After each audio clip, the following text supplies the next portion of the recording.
Welcome to the Human Performance Outliers Podcast with your hosts, Dr. Shawn Baker and Zach Bitter. At Human Performance Outliers Podcast, we dive into a wide range of topics revolving around health, nutrition, and physical fitness. If you enjoy the show and wish to support us, please visit patreon.com/HPO podcast. If you do not use Patreon but still wish to support us, please also consider checking out our PayPal page at paypal.me/HPO pod. The link to both of those can also be found in the show notes. Finally, please consider subscribing to us on your favorite podcast listening platform. Now, on to the next topic. Good. All right, cool. All right. Well, Stan, thanks for coming on, man. It was, I'll tell you, it was, let me tell you, because I had no idea who the hell you were. And somebody, it was about 3 years ago, said, or 2 or 3 years ago, somebody said, you got to check out Rhino Rants. And I looked on a video and I saw you in your car screaming about how, you know, you should be eating red meat and not a bunch of chicken and all that stuff. And I said, wait a minute, he gets it. And so I thought that was pretty cool. So I've been kind of following your stuff for a while. And as you know, I've been kind of this crazy carnivore diet guy. And I get a lot of people that tell me, you know, carnivore is good, but the vertical diet's where it's at. And, you know, I think there's a lot of truth to that. I think, you know, like I said, the people you work with, and again, there's an overlap between who we're talking to, and you again are dealing with, you know, just not even people. You're dealing with some other species a lot of times when you know, like you've got Thor and Brian Shaw and, you know, Half Thor and Brian Shaw and those guys eating, you know, based a bunch of meat and Monster Mash and all that stuff. So I think this is great. I think we've got so much overlap here, and I think there's such knowledge that we had. And I know you and I met you up at Mark Bell's little super training classic, and we had a great, I could have talked to you for like 5 hours, Stan. I really do, but we, you know, I had to get on the road, but anyway, just wanted to say that. And I really appreciate what you've been doing out there, and I enjoy seeing your stuff. And anyway, that's enough of that. Yeah. Well, no, thank you. And I, you know, like I told you up there, you've been the battering ram for the kind of information that I've been quietly trying to share with my direct clients for years. The hurdle has always been all these preconceived notions and bad information and poor research, and you know, much of it influenced by food politics, money, and the like industries. And so, you know, I've kind of cocooned myself for many, many years. If a parent asked me about nutrition for their child, I was real cautious about introducing the idea of red meat and eggs and whole milk because of all of the bad press around it. And finally now, in the last, I think probably only 6 or 7 years, have we seen, you know, enough solid science to combat the bad information that's out there. And you've been one of the more bold people that's out there actually fighting against the dogma, the activism, the politics, you know, the organizations that are trying to force you to comply with their ethical behaviors and using nutrition and you know, health outcomes as really a disguise, and even you know, more recently, the environment as a disguise, really to force you to eat the way that they want you to eat. And I think that what you're doing is remarkable, and has afforded me a sliver of opportunity to put my nutrition program out publicly, which historically I'd only used it with my clients for that very reason, because fear of retribution, you know, as many people have experienced, you yourself most noticeably. And you know, since I shared it about a year ago, we've now had over 50,000 people utilizing this diet program, and with great success. And it just, you know, allows me an opportunity, I think, to swim in this ocean now that you've, you know, again, forged this you know, you and other, you know, I think Nina Teicholz obviously has done a very good job. Dr. Peter Attia has written about, you know, these things. We've seemed to overcome now some of the dogma associated with cholesterol, with cancer, with saturated fats, to a significant degree.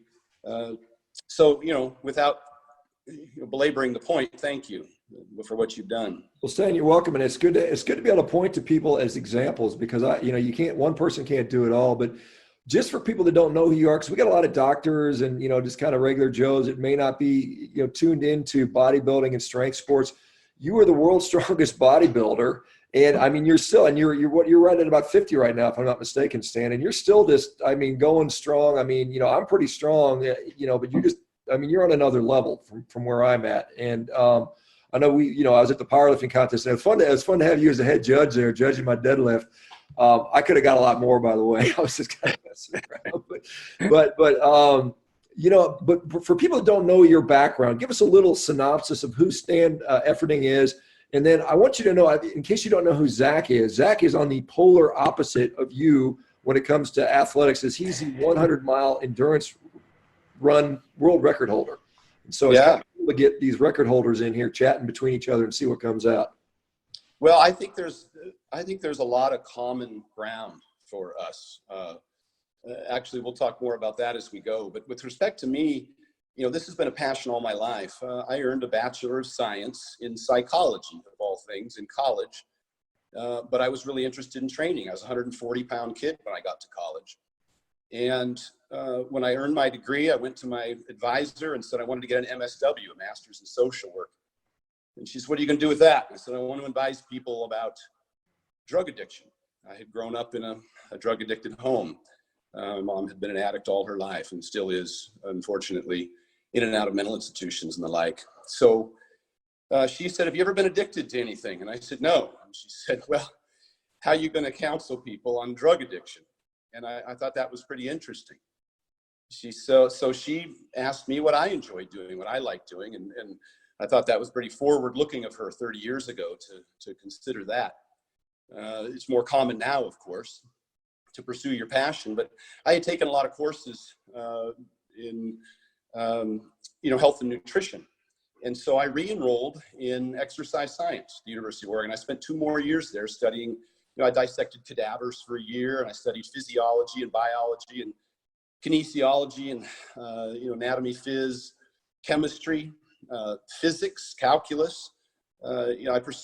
Math was always an easy thing with me because my dad's an engineer. He was head of the Dittmer Control Center at Bonneville, their nuclear power plant. So, and I studied statistics, which I think gave me a really good background for all of this research that I've been reading for the last 30 years. And I sat up in the science library till midnight when they kicked me out, scrolling through microfiche, just looking at research on proteins, carbs, fats, of course. So this has just been a passion of mine all my life. Of course, I had to get a job because I was paying for my own college, and eventually you run out of money. And I worked very hard for many years, and I used bodybuilding and powerlifting as a hobby, as a passion, as a sports pursuit. Became a pro bodybuilder, world record powerlifter. That took many, many, many years. And I was very successful in business. I built now my 5th multi-million-dollar company since I started business when I was about 35. Built a telecommunications company into a very successful multi-million-dollar company, an engineering firm. I bought, built, converted, and sold and managed over $60 million in single-family, multifamily, and commercial real estate. And now I own a couple of medical marijuana clinics. I owned a successful engineering firm. And now, with the advent of the cooler and the vertical diet and the vertical meals, the meal prep company, we've exceeded $2 million in earnings gross revenues in the last year, running our vertical network, combination of meals and diets and the like, the home meals. So been a passion all my life. I've dieted both to get down to 4% body fat to compete as a professional bodybuilder, and gained weight to go from 140 pounds to in 1985 to over 300 pounds in 1995, and then continued to do that throughout my career. I would bulk up to get as big and strong as possible, and then I would shred down to get as ripped and conditioned as possible for bodybuilding, and I did that back and forth for better than 2 decades at a very high level. And so obviously you use nutrition and exercise primarily as a vehicle, and you learn a lot along the way. And I made a lot of mistakes because we didn't have the internet back then. We didn't have all the great researchers and information that's here now. And God bless all of these PhDs and MDs like yourselves and many others that have applied their research to this industry to provide us so much great information.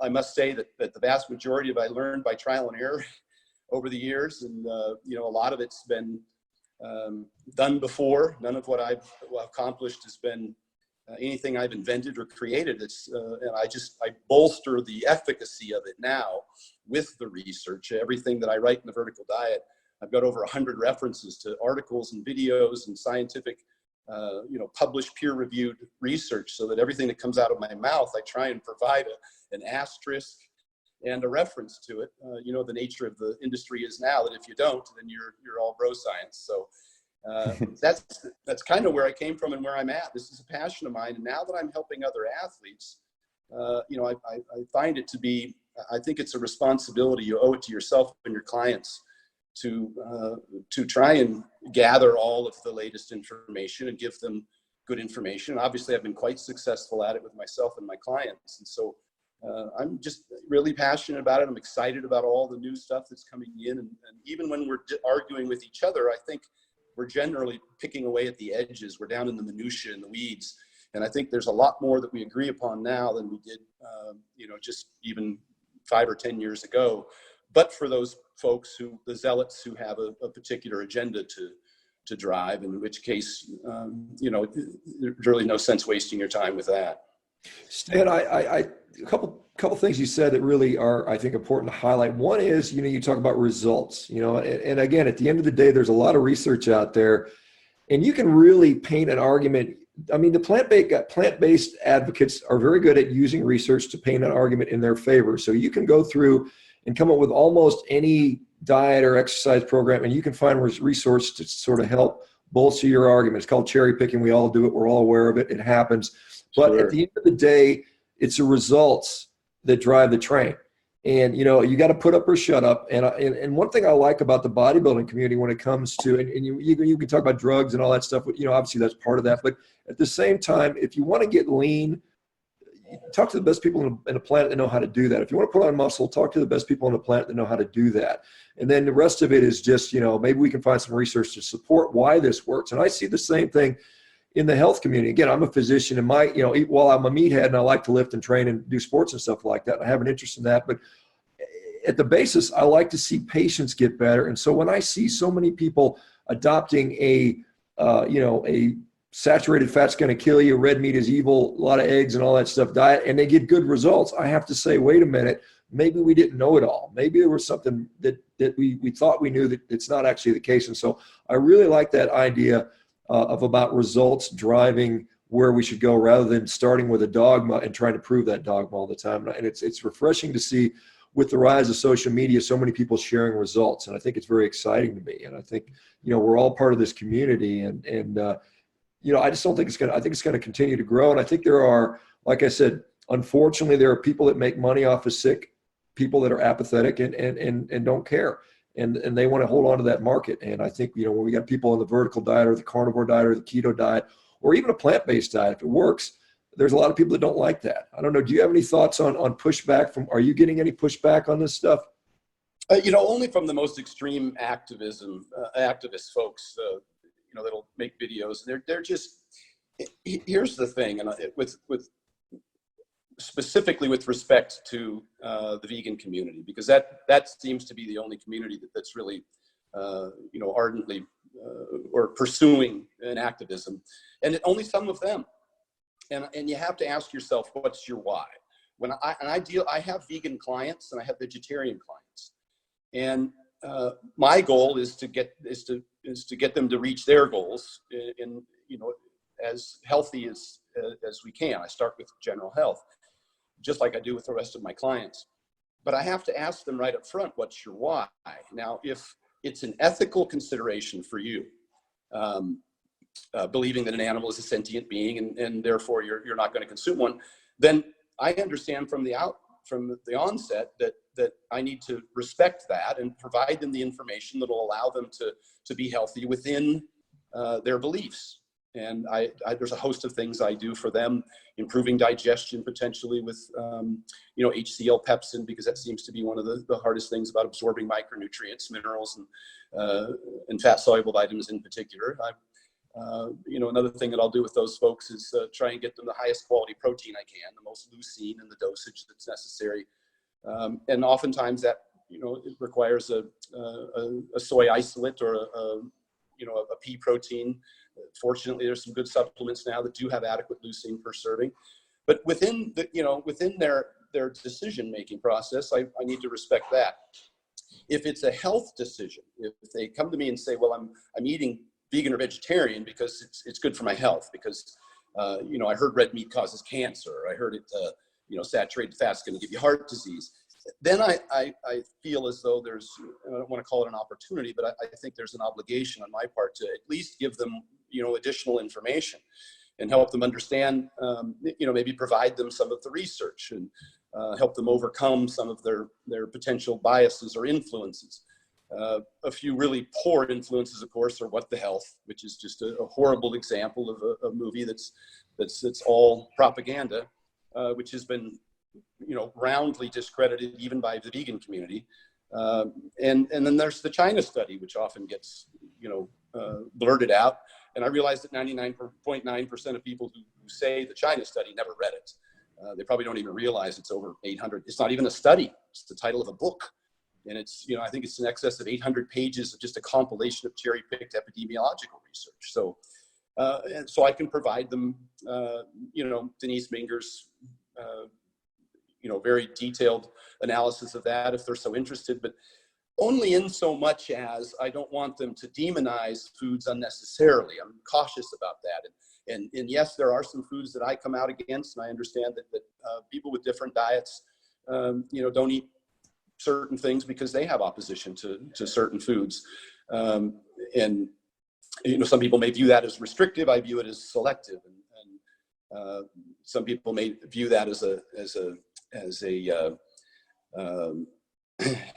some sort of a elimination diet. I look at it as a kind of an optimization diet. And I have to start from a point of health first. And so yes, I will, when I work with vegetarians and vegans, ask them what's their why. Is it an ethical concern or is it a health concern based on accurate or inaccurate information? And then, I endeavor to try and help them reach their goals, and it's kind of a collaboration. Are you willing to try this or that? And I'll explain why. There's a reason why I select all the foods I select. I explain it to them and provide them the research. And then from there, we just monitor. And that's the biggest thing about any diet that you get on, is that you want to see how you respond to it, because everybody's different. And so I have to monitor them and ask them questions ongoing. And how does that feel? How's your energy levels? How's your strength? Are you gaining or losing weight? Is it primarily body fat, or all of those things? How's your digestion? How's your stool, your regularity? All of those things become really important in terms of fine tuning a diet for an individual, because, everybody's different. Everybody is an individual. So I don't mean to blather on, but that's kind of how I look at that. Stan, yeah. we want you to blather on, because that's what we have you on the show, man. Hey, Zach, why don't you jump in there? And then I got a ton of stuff I want to ask Stan. Sure. So I'll let you get in there and pick at him what you want to ask. Yeah, no, Stan, you highlighted it perfectly when you gave us kind of your background, because I think a lot of times people will wonder where my interest is in the bodybuilding and powerlifting community, because I'm clearly not a bodybuilder, but it's one of those things where just off the top of my head, a few things that I see that are just really parallel lines between extreme endurance and bodybuilding and powerlifting is just the amount of time and patience that's required to get from where you start to where you actually want to be. And I find it really interesting, every time you'll have someone in the endurance community, they'll nail a race and everyone wants to know what they did in their training block. And that's important to look at what they did, but ultimately, I want to know what they've done the last 10 years. I want to know where they started and what they did and what they've been building off of, where all that foundation is from. And when you said you were 140 pounds at one point in your life, anyone who looks at a picture of you would have a hard time believing that. So it's that was in college. I was 18 years old. And mm-hmm. So, that wasn't when I was 12. Yeah. Yeah. And, it's really interesting to me, because the answer to how you got to where you are today is essentially 1 pound at a time, and over years and years of 1 pound at a time. And then I don't think sometimes people don't really, I think, look at that entire picture. And I think that parallel runs. And the other one that always sticks out to me too is just extreme attention to detail in nutrition. Something that's really unique about folks who are trying to get as lean as the human body can possibly get, or as strong as the human body can possibly get, and then someone who's trying to run as far, as fast, or whatever, is that like you really become finely tuned into when you feel bad, when you feel good, and when you feel great. And the margin between bad and great might be super tiny. So just the amount of experience and like just N=1 tweaking that you do to kind of get that, and being able to have that body of work to be able to listen to your body that acutely is something that's very unique amongst both those kind of environments. Yeah, you hit the nail on the head, and it's true in anything. It's true with your cardiovascular health. It's true with maintaining lean muscle mass. It's true with dieting to lose body fat. It's true in business. It's true in anything, that compliance is the science. And you're only going to be as successful as your ability to be consistent. I've said before in a rant that, what's the best diet? And it's the one you'll follow. And that all diets work when they're strictly adhered to. And the good news of that is that 6 out of 7 people who embark on a diet lose weight, the vast majority of them. The bad news is that 95% of them gain it back within 3 years. And the reason being is they fail to comply. And so the diet, I think, first and foremost, before you start going down into which diet, I think the general rule that we all need to follow is that the best diet's the one they'll follow. So in terms of compliance, the diet needs to be simple, sensible, and sustainable. It has to be a lifestyle. And we as athletes understand that our lifestyle is that every single day, like you said, with attention to detail, almost in a OCD style fashion, is to continue to repeat the same behaviors that yield us success. We double down on those. Successful athletes do. It's the 10,000 hour rule, the great piano player, the great chess player. You just have to consistently repeat the behaviors that give you the best results. So I don't define a diet necessarily as something that you go on, a goal with a finish line. I define it as the foods that you eat. That to me is your diet. And in so much as you can comply, I think that's the most important factor. And the big thing about that is, with any diet, is I think it's bigger than the food itself. I think as with athletics, and you understand, it's about behavior modification. So it's much more complicated than food. We're arguing at great length amongst ourselves about these different diets. And I sell a diet. I'm certainly not immune to promoting my diet, but I think we all fall under the same umbrella of rules that are bigger than us in our diets, obviously compliance and the like. But the behavior modification is what's really, really important. And of course, I'm going to say that because of my psychology degree. When you have a hammer, everything looks like a nail, right? So I think that it becomes about trying to help people modify their behaviors and be compliant with their diets. I've said before that in the war on obesity, you're at war with yourself. The enemy is also the victim. And so I think that once you have to identify that your client, you can't wedge everybody into a specific plan, whether it be the vertical diet or carnivore or what have you. I ask them, I send out a questionnaire and I ask in great detail what kinds of foods that they like to eat, what foods, that don't agree with them, what helps them perform, what their schedule looks like, when they like to eat, where they like to eat. All of those things are important. And I know we argue a lot about these details, but I think that we should all take a step back and understand that as a whole, historically and currently, both politically, whether you're talking about the McGovern Commission, in terms of the health organizations, whether you're talking about the American Heart Association or others, we're losing this battle miserably. And we have been since the 1950s and still currently, in terms of the obesity rates, the recidivism. So nobody has the smoking gun, I would never claim that the vertical diet was the solution. It's bigger than that. It's bigger than any single diet. And so I'm hoping that when the smoke clears and everybody that's in here fighting amongst each other, reminds me of that cartoon. I think, Shawn, you might remember this because you're old enough like me. It was the black ants and the red ants were fighting over a cake. And when the generals got on top of the cake, they were drawing the line to separate the cake in half, but they were each trying to include the cherry on their side. And ultimately, they started a big battle over the cherry and forgot about the cake.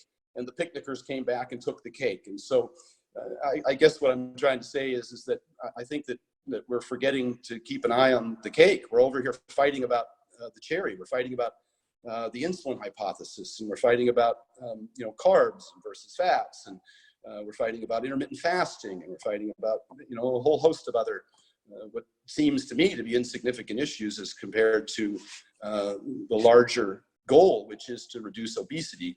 And for this reason, and I'll give it back to you, twofold.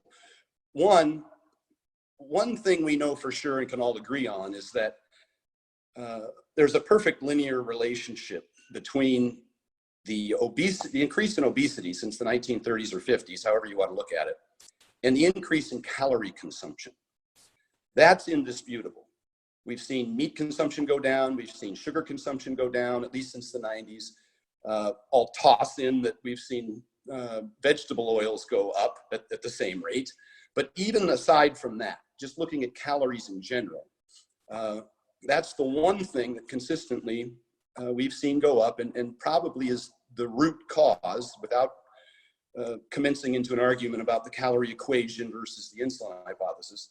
But just the fact of the matter is that everybody who's trying to work with a client to help them with weight loss needs to take a good look at how much we're consuming. There's no all-you-can-eat diet. I don't care whose it is, not the vertical, not the carnivore, not paleo, not any of them, and ketosis, all of that. And here's why that's important, because regardless of how you lose weight, I talked about this in my rant about the McDonald's diet, where I said that it's been shown many times that when you lose weight, almost irrespective of what diet you're on, and of course the caveat to that is that you aren't creating any horrendous nutrient deficiencies, but the studies that have been done shown that when you lose weight, and the McDonald's diet was one demonstration, there was a 7-Eleven diet, an ice cream diet, a potato diet. When you lose weight, up to 95+% of all of the health benefits that are realized, and that includes decrease in blood pressure, decrease in blood sugars, decrease in cholesterol, are realized simply as a matter of losing weight, no matter how you lost it. And there's plenty of examples for people who've lost weight many, many different ways and have realized an improvement in their blood markers and general health. Now, long term, what are the diets that are most compliant? What are the diets that are least likely to contribute to the manifestation of some sort of nutrient deficiency? All those things can be discussed. But I think first and foremost, we're losing the battle of weight loss, which is the primary driver of poor health outcomes and mortality and increased all-cause mortality. So that's my rant.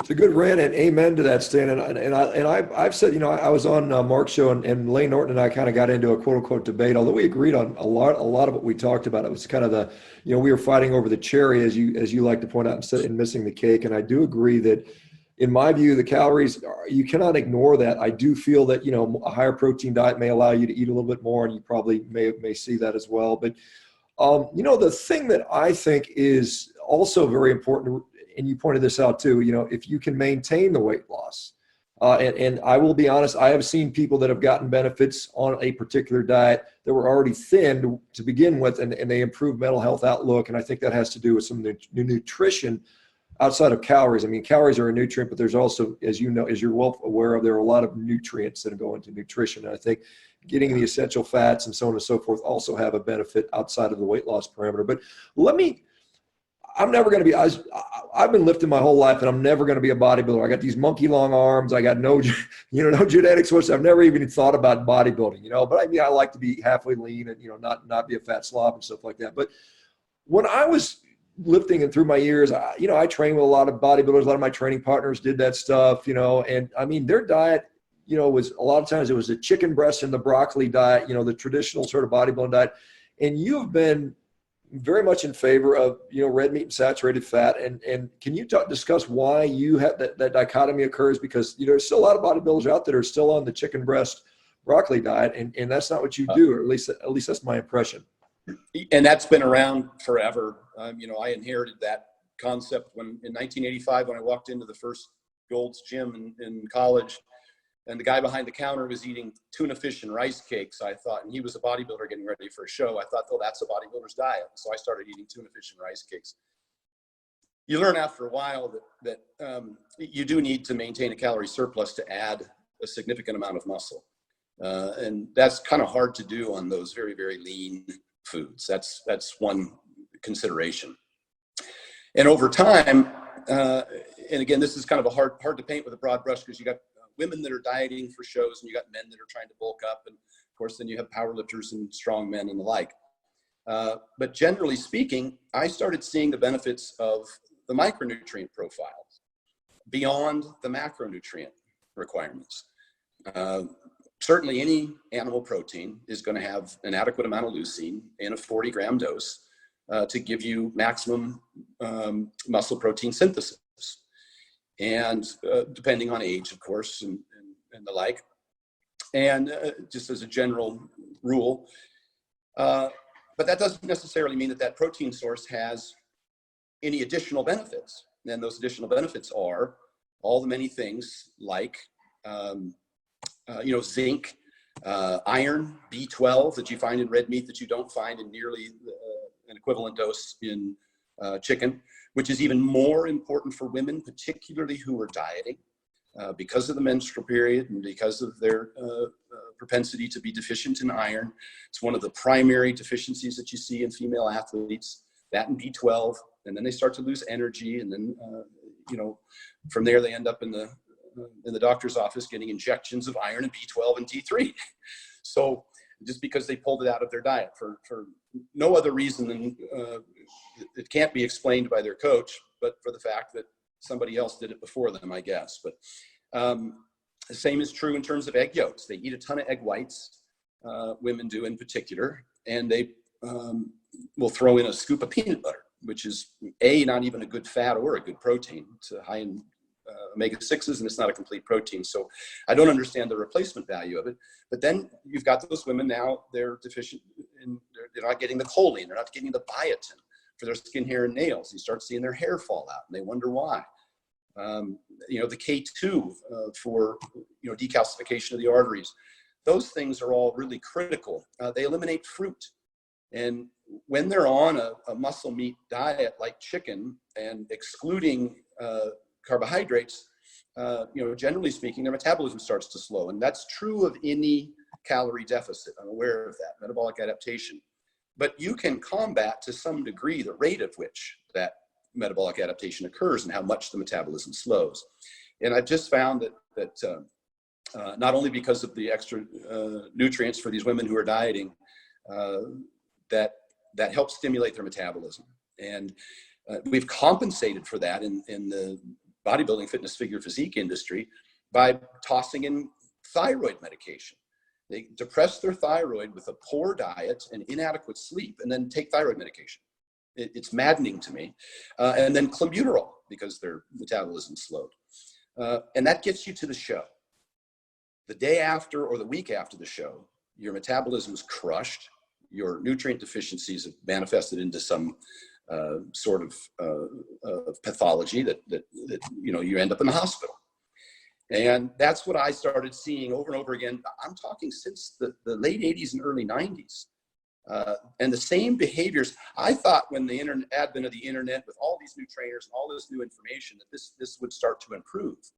It's gotten worse. People have doubled down because more and more people are participating. They tend to have the same old photocopied diets. And the information's out there and it's clear. And fortunately, there are some good people such as Lane Norton who recognizes these deficiencies, and that people are wrecking their metabolisms, and have tried to remedy that situation with reverse dieting, including more micronutrients. So to the original question as to why I decided to eat red meat and eggs and milk is generally for the micronutrients, the iron, the B12, the zinc, the choline, the biotin, the calcium.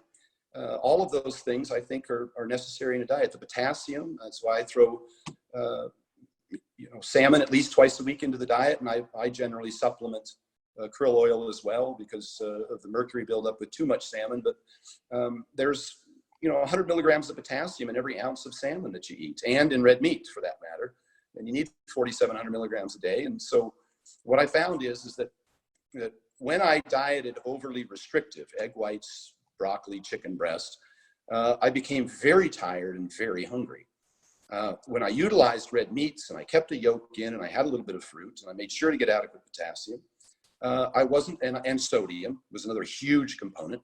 I wasn't nearly as tired. I wasn't nearly as hungry. I could invest more energy into my training, which is a huge component of maintaining or potentially increasing muscle mass, although hard to do on a diet. And conversely, when I was bulking up, I discovered that when I selected pizza, pasta, and pancakes, that I would end up suffering from metabolic syndrome. As many people know from watching me, I've had blood tests. I've had over 100 blood tests in the last 12 years. I started getting them in the early 1990s in college. I noticed that my hemoglobin A1C would elevate,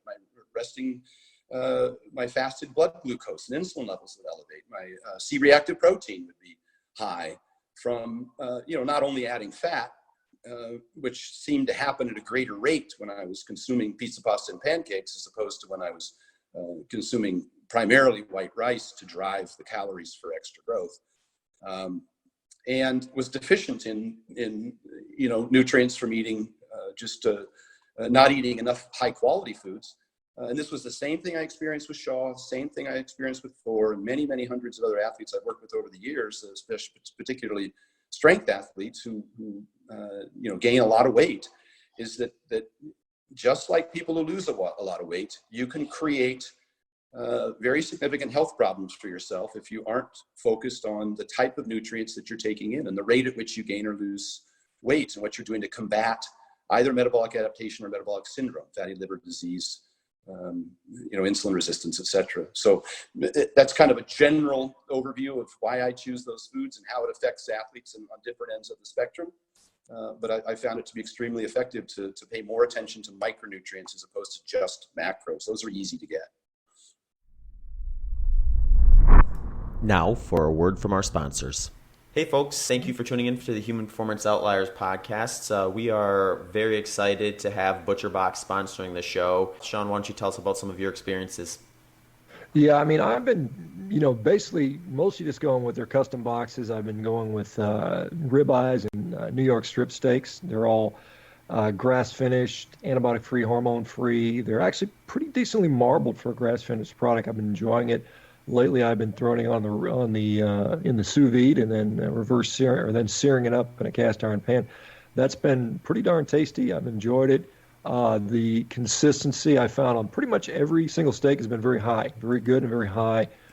Flavor's been good, and I really enjoyed it. I think looking around at some of the other competitors and some of the other grass finished products that you might get in the store, this is actually a fair bit more economical, and so I think it's a good value, good quality, and a very enjoyable, flavorful way to get your steaks. Awesome. Thanks, Shawn.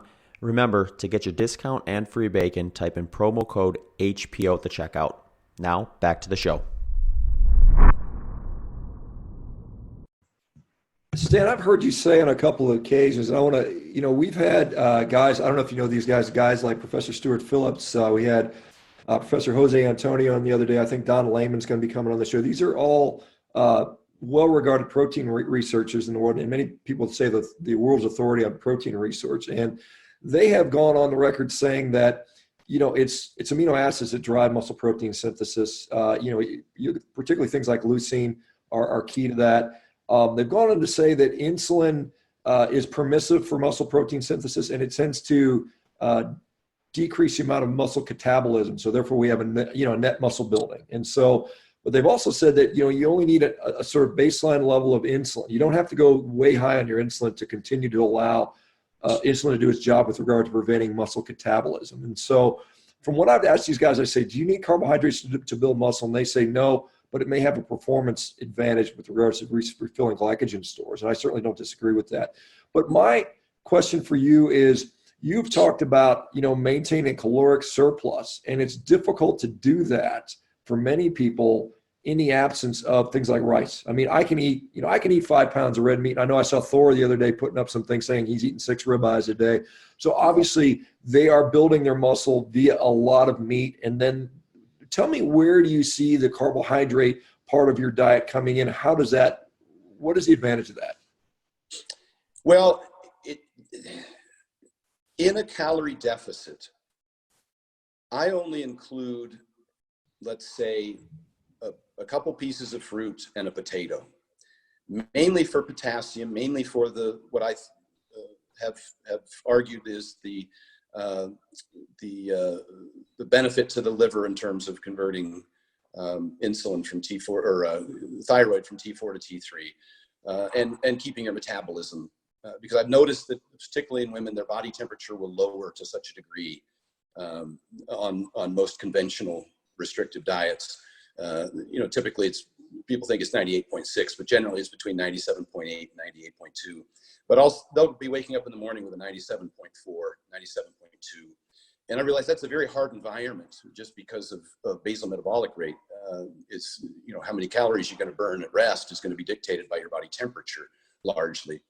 And so that's kind of the reason I'll use that to combat. Many people that I work with that are dieting never make it to white rice. They don't need it, right? They can get enough carbohydrates. Generally, sodium for me is a better driver of energy and appetite suppression.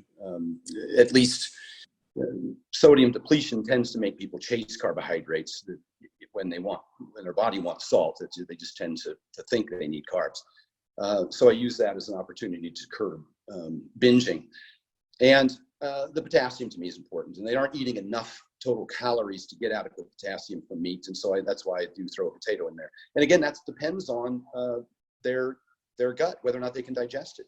I start there. If they have a problem digesting foods, I'm all about taking out everything possible to make sure that the first thing I focus on is that they aren't getting bloated and gassy and having acid reflux and having inconsistent stool, that they're regular, the quality of the stool. Those things are where I start. And I've had many clients with severe IBS and autoimmune symptoms who I don't put a fruit or potato in there initially. I might just feed them ribeye, a yolk or two, a piece of salmon, a little bit of bone broth. I might just stick right there to start. And then when their digestion improves and their acid reflux goes away, then I can start introducing other things. I don't think that the rice builds muscle. I think that at some point with protein, I look at the research by Jorn Tromblin, who's a PhD in protein metabolism, and his research that was posted by Greg Nuckols on Mass Research Review. There's a certain amount from which you can benefit in terms of muscle protein synthesis. And, it seems to be about 1 gram per pound or 1.2 grams per pound. Seems to be kind of a general area now that obviously there's some variations. And then the dosage, you get over 40, 50 grams per meal, and you're probably not going to increase muscle protein synthesis to any additional degree. And so and then of course there's the refractory period. So you can't be eating every 2 hours and expect to re-stimulate muscle protein synthesis. You need about 3 to 5. And so I kind of base my initial recommendations on those guidelines.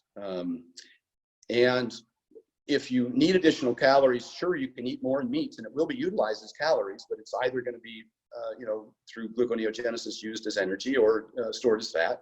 It probably won't provide you additional muscle protein synthesis. If people are hard gainers, I'm cautious with how much protein I give them because it's satiating. And with the thermic effect of food, it provides fewer net calories. and they may need more calories. And I have to be cautious about how much fat I throw at them, because it too can be satiating and primarily stored just as fat without the potential anabolic benefit. I use that word carefully, of say the white rice. So when I get a hard gainer, I will drive white rice more aggressively than fats or proteins once I've fulfilled the requirement, because it's a little easier for them to eat more of it and to digest it. It might provide a bit of an anabolic benefit because it does drive more nutrients into the muscle. It's more available for anaerobic training, can draw more sodium and water, creating that intracellular pressure. A lot of that, seems to impact hypertrophy or benefit hypertrophy. And, that's kind of how I set those folks up. And then in terms of like a Shaw or a Thor, or even the CrossFit people I work with, Camille LeBlanc, Ben Smith, Becca Foyt, I need to fuel 2-a-day workouts. And some of those workouts are anaerobic. Ben Smith prefers higher fats when he does longer aerobic events, but he prefers more carbs for anaerobic events. And so that's another time at which, once I've built their foundation with the potassium and a little bit of fruit and the potato and the like, I'll drive white rice just to fuel workload. And it's kind of you have to earn your carbs sort of statement, for anybody that wants to eat more carbs, but they have to be a particular type of carb. I can't put a lot of oatmeal or a lot of bread into these athletes. They'll bloat. And I've experienced that certainly, and it tends to have a cumulative effect and adversely affect their digestion. So I'm real cautious with the pizza, pasta, pancakes. I don't think wheat kills you. I'm sure there's some people out there who have celiac disease that can't eat it, and there's others who, may claim to have, some sort of intolerance to gluten, although that research is questionable as well. But, without arguing about all the details, if it just fills you up to the point where you can't get adequate nutrients from other foods, then I'm going to exclude it. And maybe 1 cup is fine, but 6 cups of oatmeal or 10 cups of brown rice for a Hafthor or a Shaw would never work. They tried it in the past. They ate the pizza, pasta, pancakes. You watched his 10,000 calorie video 2 years ago. And one of the things you notice is how tired he was. And what you didn't hear is that he had horrendous digestion problems, constant diarrhea. And I lived that. I understand it. I've dirty bulked a number of times on those very foods, and I know how it feels. And I was no stronger at 305 when I won the World's Strongest Bodybuilder, and I dirty bulked for that. Even after everything I knew and all those years, I got fat as hell for that. I was no stronger than when I was shredded at 274 at the weigh-in for Mark's meet that I did. There was a video of that, and I had a full 6-pack of abs. I was completely shredded, weighing 274, and stronger than when I was 305, fat as hell, because it was 2 completely different diets. On Mark's training, it was a lot of steak, probably 4 pounds a day, a lot of white rice, a few eggs, all the essentials, my micronutrients. I like to get a half serving at least, or a serving of Greek yogurt in a day. So all the other things I threw in there because I felt like they were providing me the micronutrient value that I needed to build that foundation. But, I lived it. I understand it. I feel like that's the reason why I was able to help Thor and Shaw so much, is not necessarily just because of the macros, but because I was specific about what type of foods to eat. So that when you look at them in a recent interview, they talk about the fact that their digestion's better. They're hungry now. Shaw said to me one time, he says, "Stan, I haven't been hungry in years." And he was so surprised that not only was he now regular and not gassed and bloated, but he was hungry to eat his meals. And that can be something just as simple as the way I prepare it. I had him grind his top sirloin and eat it as a mash, because the additional surface area, of course, helped him digest it a little better. And then I used white rice instead of pizza, pasta, pancakes. I used a little bone broth with the mash so that it was a little easier to eat. And that way he could eat more of it without as much distress on his body, because that was a requirement for him, was to get adequate calories. And then if they needed even more rice, I had them sprinkle, I know the keto folks hate when I say this, but I had him sprinkle dextrose on the rice, just to, not to drive calories, but to increase amylase production. So he was actually able to eat more of it easily. He and Thor both used that as a method. You know, to me, it's about logistics. It goes back to, you know, what's the best diet? The one you'll follow. Compliance is the science. I work a lot with these guys just on trying to make their lives easier and help them comply with the diet. Stan, there's some great points in there, and I want to just highlight a couple of them. And one is your appreciation for the fact that a lot of these foods that we are told are quote unquote healthy are not particularly well tolerated by our digestive tract. You know, I just got back from this conference where we talked all about leaky gut and all the different foods that we've been told to eat over the years, that potentially legumes, you know, the high lectin foods, high oxalate foods, which drive leaky gut. And we see this bloating, and women are particular to this because they've been told, eat your salads, and they bloat up and they feel miserable. And that does two things. One, it makes you not feel particularly good and your training suffers, but also what you pointed out, it interferes with nutrient absorption to some degree. And I think that's an issue. The other thing that you pointed out was the need for sodium. And again, I see that, you know, one of the reasons that, you know, as we know, carbohydrates will increase insulin. Insulin will cause the kidneys to retain fluid and electrolytes, you know, salt particularly. And so if you're not eating the pizza, the pasta, the pancakes, and driving that huge insulin surges, you may be needing more sodium to keep that intravascular and intramuscular water, which results, you know, everybody likes to be pumped, and you feel better and you perform better when you've got some water in your muscles.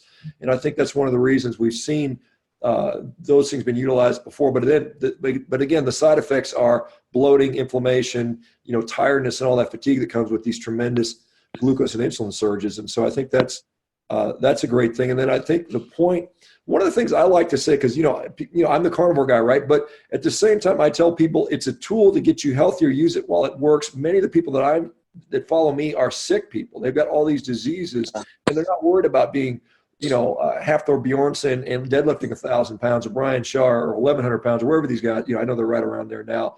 They're not the world's strongest man competitors. And so we have a little bit of a different target audience. But at the same time, I tell people, figure out your guts. You know, I think red meat is just such a damn good food. Eat plenty of it, make it the basis of your diet, and then see what you tolerate beyond that and see what your training needs are. And I think that works. And many people, you know, it's kind of funny. I just won the World Indoor Rowing Championships in the 50-plus class. I won by about 5 or 6 seconds. And the guy in the 40-plus class also was on a carnivore diet. He won his class. And the top guy in the U.S. rowing national team, which is incredible amounts of,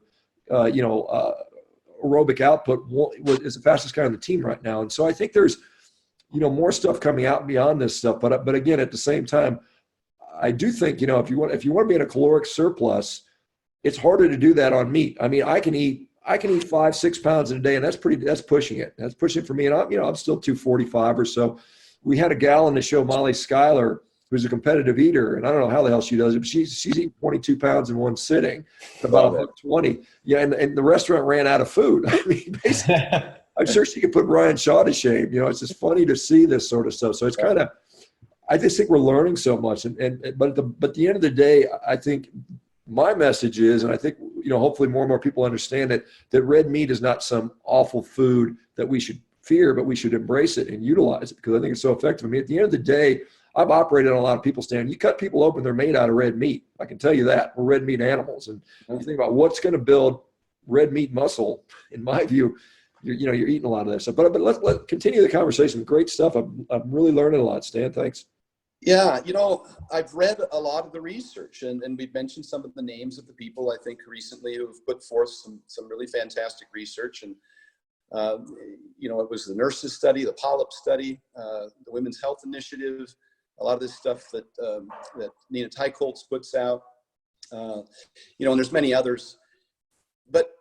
And it's important to mention that research, because otherwise people will call you Mr. Bro Science. But after 30 years of training at a very high level and coaching great athletes, and now thousands of dad bods and soccer moms all over the world, I continue to see, as you would expect, anybody's diet, they would get feedback and positive testimonials. But I continue to see a significant change in people's lives when they switch to red meat. Generally, it's from egg whites and some other source that's terribly micronutrient deficient. And, more recently, I had a really high-level senior CrossFit competitor, a female, who's a registered dietitian who trains athletes and does diets for them. Herself, which is not uncommon, was experiencing significant performance problems, digestion problems, and really hadn't focused on herself. And I've been to many, many doctors and coaches over the years to have them help me straighten myself out at times, because we tend to not be very good at analyzing our own problems. And the list is endless. Obviously, Flex Wheeler was a huge part of that in terms of training. Eddie Cohn, Mark Bell. In terms of nutrition, Dave Palumbo worked with me one time, and Chris Aceto.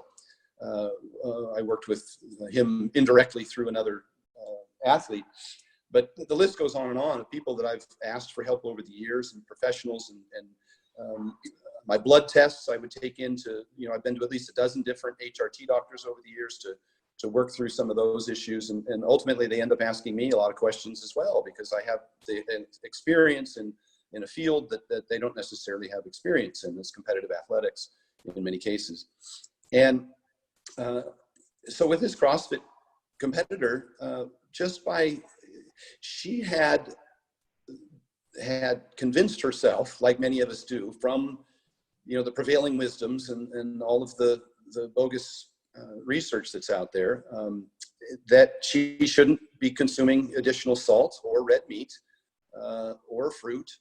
And her performance suffered horrendously, and she had very bad IBS, digestion problems. Many of my athletes did. And you as a practitioner know, and I've seen, that the vast majority of the people we deal with have digestion problems. It's very common. And that becomes one of the first things that you should address, because you aren't what you eat, you're what you digest and absorb. And if that's an issue, I've got to take a step back and solve that first. But particularly when people end up with autoimmune problems, you have to step way back and try and get in front of those. And I'm not claiming that my diet cures cancer or anything like that. That's not where I'm headed with this. I'm saying that as an individual, they need to address that problem first. And whether that means going to a doctor and getting medication if they've got some sort of problem that warrants it, or changing their diet and just wiping the slate clean from all these preconceived notions.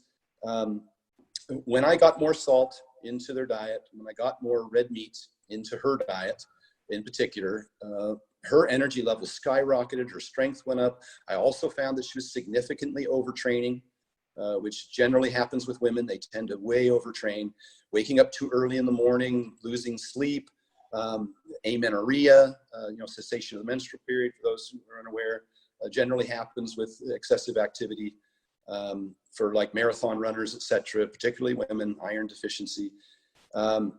And iodine deficiency was a huge one as well for these athletes who have more endurance training or more sweat load, such as CrossFitters and the like.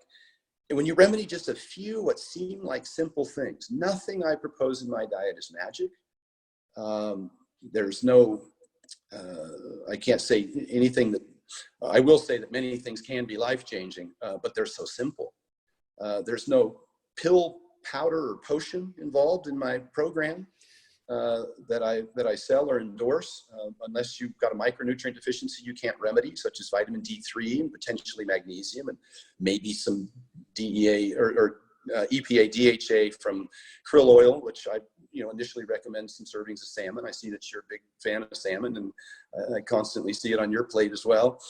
And the primary driver for that is, in my mind, is your omega-3s and potentially some added potassium. But when I remedy those problems, just as an N of one, and from testimonials from the people that I work with, irrespective of the research, it's life-changing. It really, really is life-changing. And that's so rewarding for someone who spent his entire life chasing my own personal goals, to see other people be able to go from, a 20 or plus year career. I mean, Brian Shaw was a 4-time World's Strongest Man, and came to me kind of at the end of his rope with multiple injuries, horrendous digestion problems, significantly more body fat than he had ever had historically. I think he just put up a video recently or something talking about his DEXA scan after the Arnold this year, where he had put on, I think 14 pounds of muscle since last year and lost body fat. So when I see those things happening, that is extremely rewarding. And that's probably the biggest driver now for why I do what I do, is to get these testimonials. I post them on my site daily. I get emails and DMs just like you do. And I see them on your site. And, it's not just about performance. Performance is a side effect of good health. And I said that in my video on, if you want to be healthy, don't compete. I understand that there's a yin and a yang there between competing and health. And, at times I'm just trying to manage the damage. And then with other folks, I'm really trying to change their lives in terms of some of the maybe age-related or fat-related or lack of activity-related pathologies they've accumulated and have considered just to be kind of their condition, whether or not they're taking medication for it, and think that that's a lifetime thing. I would never propose that my diet was intended to cure any of these things, but the goal should be to be proactive rather than reactive. The goal should be to get off the medication. And that's not a prescription, but to say, work with your doctor to see if you can start, slowly or quickly, remedying the symptoms that cause you to have to take medication. And I've seen many, many, many, many clients do that, including getting off of statins, including getting off of blood pressure medication, getting off of acid reflux medication. You name it, the list goes on. Thyroid medication. All of those things can potentially be eliminated with the right health plan. That includes sleep, hydration, nutrition. Obviously, it's a holistic approach or a comprehensive approach. So that's kind of what I focus on. Thank you for tuning in to part 1 of our interview with Stan Efferding. Stan was kind enough to give us a whole nother hour of content, so please stay tuned for the release of part 2 of this interview with Stan the Rhino Efferding. Thank you for listening to this episode of the Human Performance Outliers Podcast with hosts Dr. Shawn Baker and Zach Bitter. If you enjoyed the show, please consider following us on social media and checking out our websites. Links to those can be found in the show notes. Also, if you have any questions or comments, please do not hesitate to shoot us an email at hpopodcast@gmail.com. Thanks again for tuning into the show.